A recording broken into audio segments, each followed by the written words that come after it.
Hello, this is Reddithin, and welcome to TBU Season 5, Week 3, against Kyle and the Harlem Gloomtrotters. So let me preface this video by apologizing that this is on Showdown. Due to circumstances with us being busy, and like Kyle being really busy and like going out of town and all that, we actually had to play this on Showdown, so we had time to upload.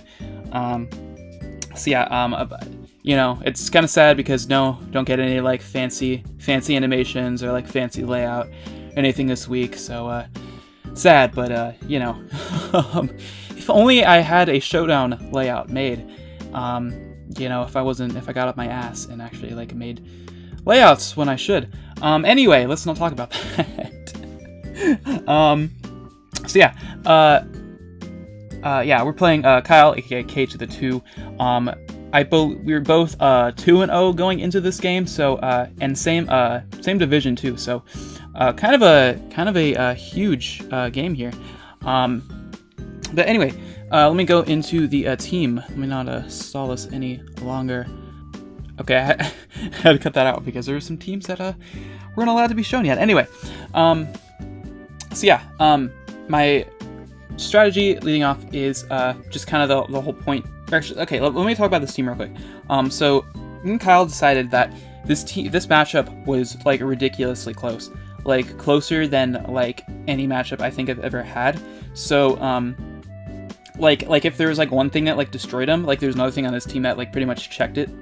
So kind of my strategy with this was try to find like, I don't know, like a gimmick, but just like a strategy that kind of like beats really does just like beat his entire team. If I'm able to pull it off, and that's kind of what this is. Agility pass, Lopunny with return, high jump kick, agility, and baton pass. I figured this was kind of a safe bet because really, like, adamant return and high jump kick is really all I need for his team. Of course, priority would be kind of nice, but if you really look at it, like the only thing that naturally outspeeds Lopunny is a Mega Arrow, and like it's not really going to be taking much from like a fake out or a quick attack or anything. So even if just like agility up, that's really all I need to kind of clean up if I weaken his team enough. However, I decided to put the baton pass there because something that beats his team even better than Lopunny is Scizor. So Bullet Punch, Bug Bite, Superpower, and Swords Dance.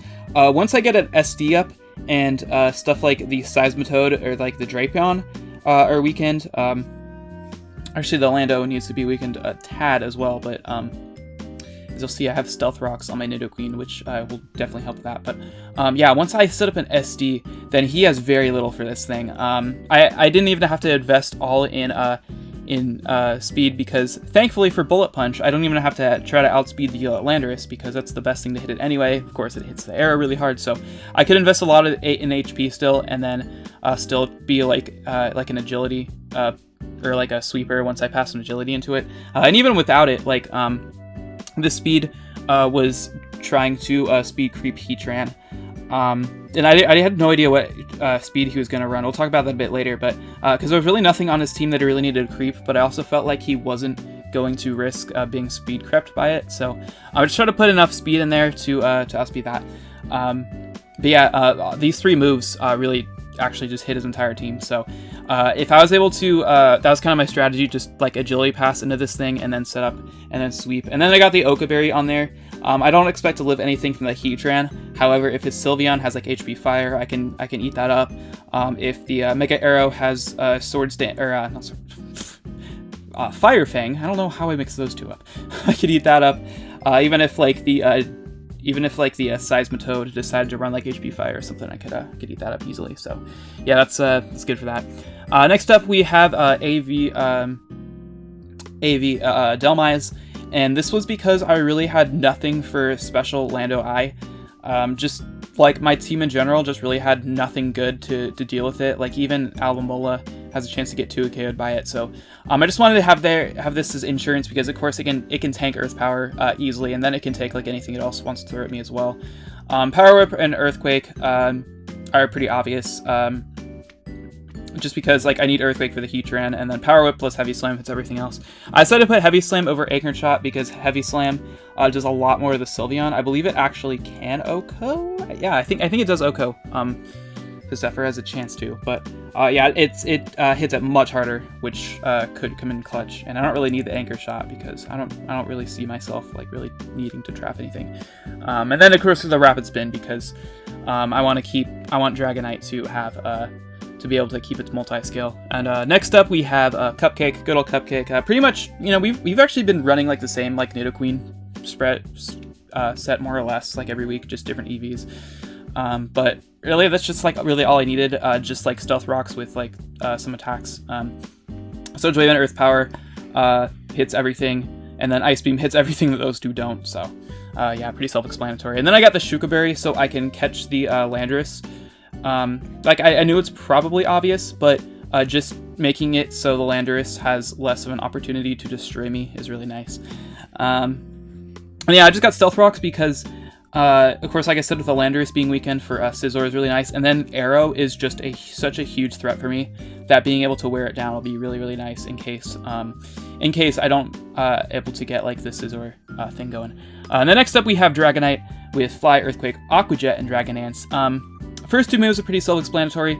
Aqua Jet is actually an interesting bit of tech here, because in this matchup, this is one of the rare situations where Aqua Jet is just like in every way better than Extreme Speed, because of course Mega Arrow can outspeed this thing at +1 even if I'm max speed. So I didn't even try to like speed creep that. So I just put Aqua Jet on there because of course it's super effective. It will do more than E-Speed to the Arrow, and then the other things that can that naturally outspeed this thing are the Lucario, which takes the same amount of Aqua Jet from E-Speed, and then the Landorus Eye, which is weak to Aqua Jet, so that takes the same amount of E-Speed. So like the only thing that naturally outspeeds this thing that takes more from E-Speed is Drapion, but even then, like it can't. Drapion is like I'm not going to run a clearly better move in this matchup just because of the Drapion. So yeah, and then I got Adamant because like I wasn't even going to try to outspeed the Arrow because I know that Arrow can run enough speed to outspeed +1 Dragonite even if it's Jolly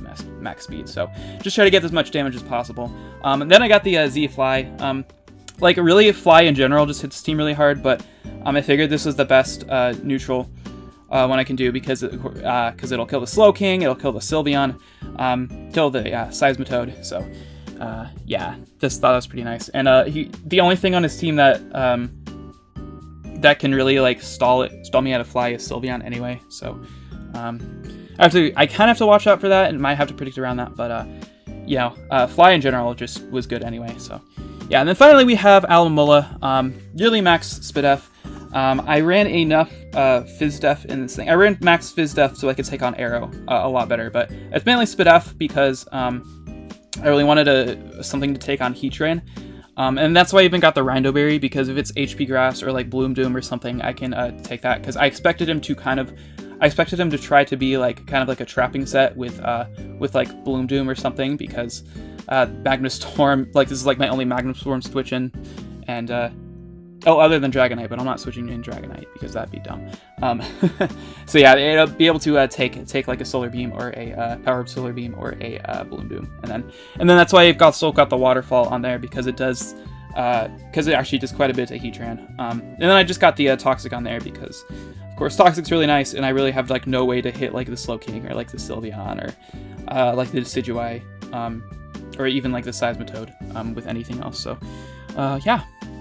All right, so yeah, so that's the team I brought. Actually, I went really in depth with that. I don't normally go in that in depth, but yeah, I figured it was necessary just because of this matchup was like so insane. But yeah, so let's go right to the battle here. So we got Showdown, sad, like I said, but yeah, he more or less brought what I expected. No Slowking, that was really the only surprise. However, like Seismitoad's really good in this matchup too, so it wasn't too surprising, but like I definitely did expect like the Slowking over the Seismitoad. But I'm happy he didn't bring the Slowking, because Slowking is not fun to deal with. So yeah, I'm just going to let's just go right into it. So he leads off with the the Landorus, as I lead it off with the Delmise. I led off with the Delmise just in case he led with the Seismitoad, because I just don't want him to get a chance to get up rocks anyway, so just going into Tynamos is really nice there. And I believe I can take anything from the Heatran anyway if you decide to live with that, so I can just kill that with an Earthquake or whatever. Yeah, he's actually going to lead with his Landorus, and so me being dumb, thinking, oh, okay, Landorus is always special, that's just what they do. That's why everyone always preps special Landorus, but he's actually reveals that he is physical, so it goes for the knockoff, takes 85% of my health. So I'm just, but as I go for the heavy slam, get off a nice bit of damage, but yeah, I decided to stay in anyway, even if he was like something for this, just because, like I said, with like in the team builder, that if I can weaken this thing enough for Scizor, then Scizor it looks really nice. So I do get off that damage, which was really, really good for me anyway. So it sucks like pretty much losing Tynamos so early, but it was really my best play. Just get as much damage off this thing as possible. So so it like pretty much gets revenged by like the rest of my team. So Tynamos, unfortunately, well, actually I'm going to save it here as he goes for the U-turn. I wanted to keep this thing for fodder later on because with like just how threatening this team is, having fodder will be really nice. So I'm just going to go for the Toxic, and I missed on the Seismitoad, which is really unfortunate because he's going to get a Toxic on me now. And I kind of had to stay in there because I knew he probably had the Toxic, but I kind of had to stay in there anyway because really my only thing to reliably deal with this thing was Tynamos that's left, and of course Tynamos is really not going to get a chance to do that. With it being so as weak as it is, so I kind of just had to get the Toxic on here because it was really my best way to wear this thing down. So yeah, unfortunately I'm just gonna let the Alomola get poisoned here. Had I hit the Toxic the first time, I would have protected and then like switch out into Tynamos for the fodder, and my Alomola wouldn't be poisoned, which would be nice. But you know, it's whatever. So he's gonna go into Heatran here. And I actually do go for the Waterfall. With the Seismitoad, as much HP as it was, I knew that it really wouldn't matter too much if he got the Water Absorb. He was trying to bait me or something. And I know I could take anything from the Heatran, so I'm just going to go for the Scald here, as I'm going to protect. They do take a bit more poison damage, but I have Regenerator, and he's just going to take more anyway. So here I actually do just going to sack the Tynamos. So bye Tynamos, you did things, I guess. But yeah, I'm just going to go back to the Alomola here because I have the timer advantage right here, my poison. So I'm just going for the Wish, and I pass it into Nidoqueen because this thing really can't touch Nidoqueen. He's going to go for the Baton Pass into the Landorus. And like I said, I have the Sugar Berry for this exact situation. This is really nice because nothing on his team, the only thing on his team that wouldn't get like destroyed by this thing is his Seismitoad. And of course, he just take more poison damage. So he's going to go into the Landorus here, just hoping I'm not Sugar Berry.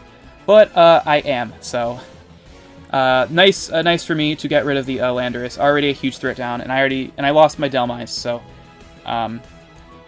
yeah. And with the Alomola poisoned, I wasn't able to switch into that thing that much. So the fact that I was able to get it, I was able to get rid of it here was really, really good for me. So he's gonna go into his Arrow now, and I know that Alomola can really take anything from this thing, so I'm gonna switch out because I want to keep my Nidoqueen around because it's really nice for the Heatran and the Sylveon.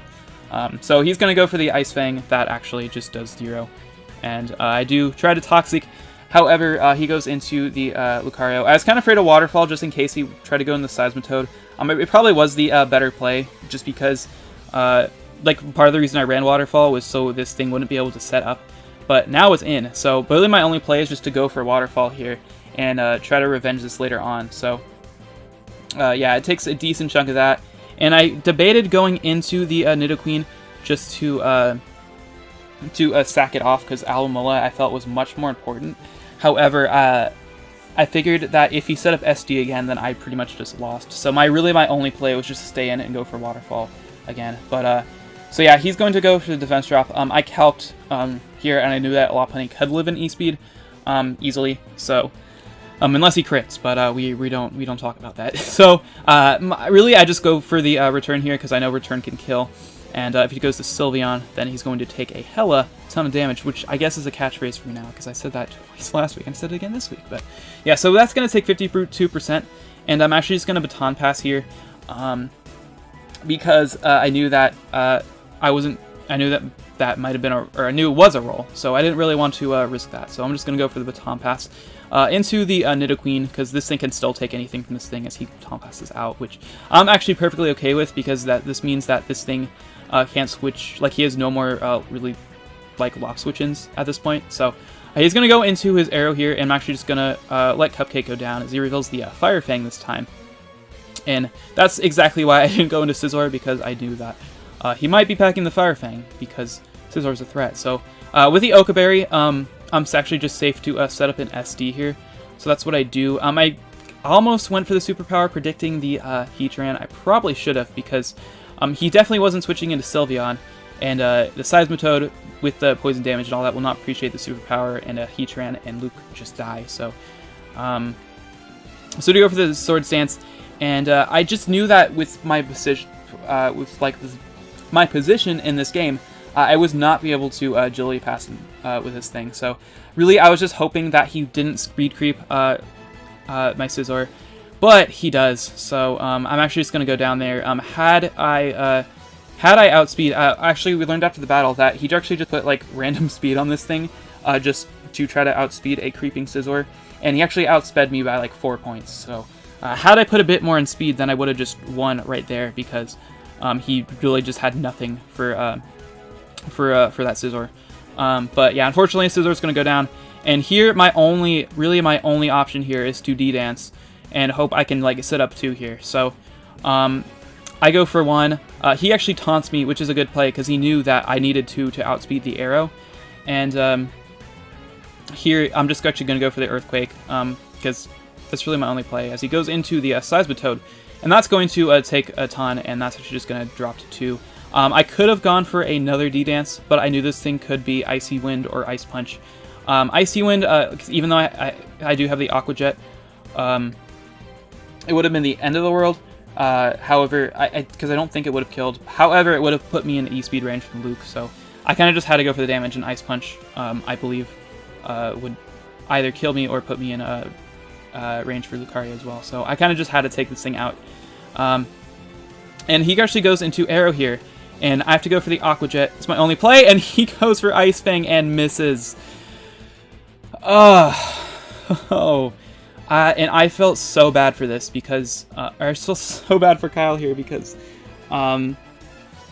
like, if he just like that was literally like that would have won him the game, because he outsped my Lop and he killed Lop. So like, and that Ice Fang definitely would have killed Dragonite. So the 5% chance he has to miss, he did, and that's really unfortunate for Kyle. I will say that that sacking Seismitoad there was not the optimal play, because like we saw, that Seismitoad did take an Earthquake, so there possibly was a chance for him to come in later and revenge this thing if the Ice Fang did miss. So that probably is a misplay on Kyle's part, but like, that just shouldn't happen. Like, you shouldn't miss Ice Fangs on Dragonite at +1. So I'm just gonna go for another Aqua Jet and try to take it out, but he goes into his Heatran. Just trying to save his game here, because he knows that he has to save Arrow at all costs, or else he just loses to Lopunny. So I'm actually just going for the Earthquake, and I take out the Heatran. He goes into Sylveon. I thought of kind of trying to play around the Protect, but even if he did Protect, Supersonic Sky Strike through Protect and an Earthquake should kill. So I just went for it anyway. That Sylveon's going to go down, and yeah, he really just has no chance at this point, because E-Speed does not kill from that range. It only does about like 25. So yeah, so the Lucario goes down, and then the Arrow is just going to drop to an Aqua Jet. So yeah, really unfortunate there for Kyle. Had he missed, he definitely would have been a 4-0, which he even said after the battle, though, that the game should have been a lot closer than that. As far as other stuff goes, really the only hacks in his favor was a Toxic Miss on the Seismitoad. I really don't know how much that would have mattered, because I probably would have played around the Alomola differently, and it possibly could have taken on the Lucario better. I'm trying to remember exactly like what range I was on and everything, but yeah. So that was really the only thing in my favor, or in his favor. But definitely, like, I should not have won this game. I think it's obvious. Had I put Fake Out and Quick Attack on the Lopunny though, I might have, depending on because that arrow had very little investment in bulk, so that might have been able to kill like the combination of those two after the Aqua Jet, but. He obviously could have like played around that and everything. So Kyle definitely shouldn't have lost that game by any means. So really unfortunate for him. But you know, that's Pokemon. That's just how it works sometimes. So thankfully for the Tynamos, we are now 3-0, which I believe we are the only undefeated team left. I believe so. I might be wrong about that, but yeah, I think we're the only undefeated team left. But yeah, so if we are to face in the future, you know, I don't know. I'm not, you know, if we were both to make playoffs, I can't wait to battle them again and try to get like a more fair game, because this was dumb. But you know, like I said, that's just Pokemon. But yeah, so I really don't have much more to talk about, so I guess I'm just gonna end off the video here. This one's actually been going on for quite a while, but yeah, thank you so much for watching. This has been Radithan, and I will see you in the next video, and goodbye.